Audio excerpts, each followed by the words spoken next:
There are over 100 HBCUs in the nation in over 19 different states. Could we just stop there for a second? Like over 100? Like most people are aware of what, 5, 7, 10 if you're exceptional, but there are over 100. And HBCUs vary in size. You have your larger schools like North Carolina A&T State University, which has 12,000 students, FAMU and Howard and Washington, D.C. with 10,000 students. And then you have your really small schools, which have 900 to 1,000 students. More than half of the HBCUs enroll 2,500 or fewer students. And they serve more people than you know. HBCUs only make up 3% of the nation's colleges and universities, but they enroll 10% of African American students and produce almost 20% of all African American graduates. Wait a second.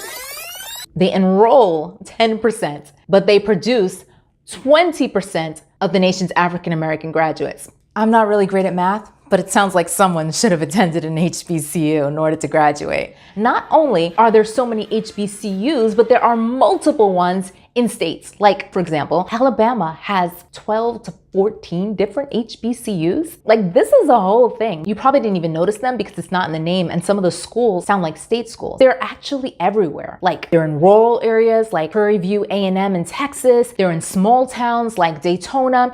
They're in cities like Washington, D.C., including the Virgin Islands. What? The Virgin Islands? Like, this is a real thing.